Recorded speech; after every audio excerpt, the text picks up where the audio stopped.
Good morning and happy Friday, VBHS. We hope you had a great week and a great spring break. Thank you for always tuning in. We'll catch you up on things that have been happening. Here's your episode 162 of PPN. Saturday, March 9th, 12 VBHS students traveled to UCA in Conway to compete in the AFLTA State World Language Competition. Congratulations to these students for winning these awards. Miles Glendenning, German Level 3 First Place Extemporaneous Speaking and Reading, and First Place Vocabulary B. Sierra Bravo, First Place in Extemporaneous Reading and Third Place in Extemporaneous Speaking. Ireland Holmes, Spanish Level 3 Third Place Poetry. VBHS is celebrating our seniors soon. April 2nd, we have cap and gown and photos at 9 a.m. sharp.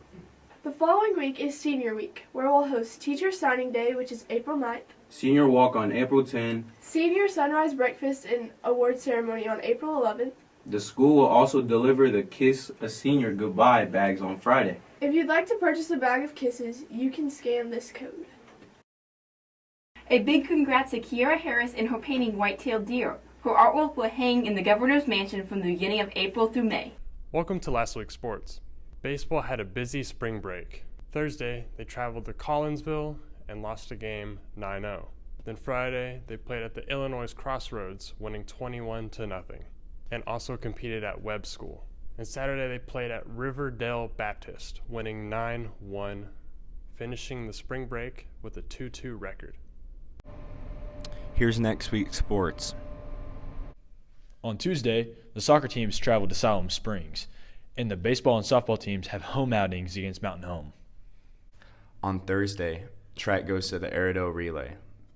And the baseball team travels to Benton, and the softball team travels to Gentry. On Friday, the soccer team has a home game against Russellville, and the softball team travels to Rogers.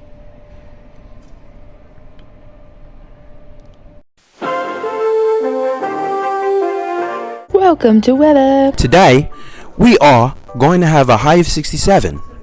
And a low of 52.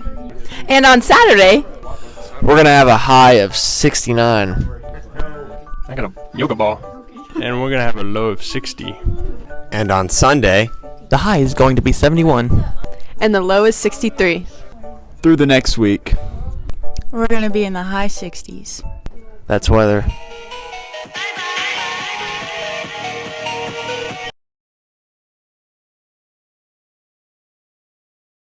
To kick off world news, we'll actually start in space. Voyager 1, the little space probe that could, which launched in 1977 to explore the cosmos, may have gone dark, NASA said. The craft, now 15 billion miles into space, is now sending incoherent data back to Earth, and researchers can't figure out why. If it really is Voyager 1's time to go gentle into that good night, it'll have earned it. The probe has made countless contributions to our understanding of space, but perhaps none as profound as the pale blue dot pictured above the legendary photograph of our home planet taken by Voyager 1 from 3.7 billion miles away. And when Voyager 1 ceases to operate, it will continue to journey further and further into places unknown, unlikely outliving humanity itself. Oh, and P.S. NASA is recruiting a new class of astronauts. We have the link posted below.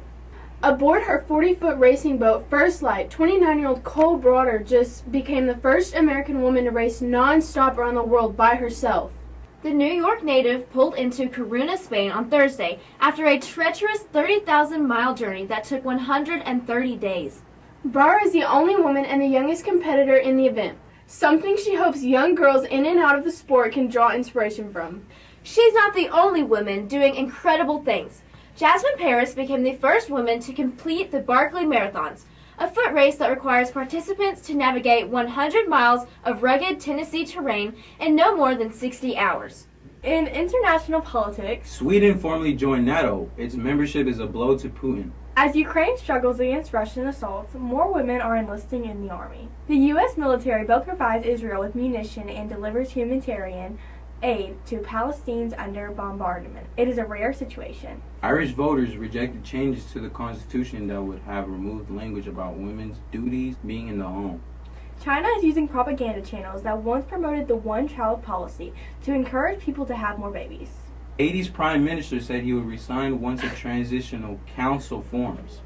Zimbabwe expelled U.S. officials. It accused them of promoting regime change. In the science world, scientists discover 100 new marine species in New Zealand. No evidence of UFO sightings, the Pentagon says.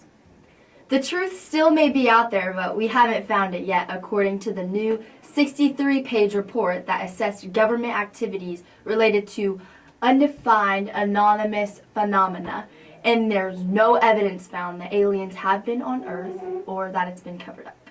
Rather suspected UFOs from 1945 to now have turned out to be ordinary objects and phenomena and the result of misidentification, including test flights of government spy planes in the 50s and 60s.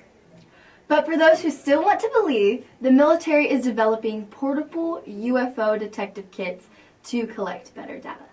More in the world. Last week, there was a terrorist attack on a Russian concert.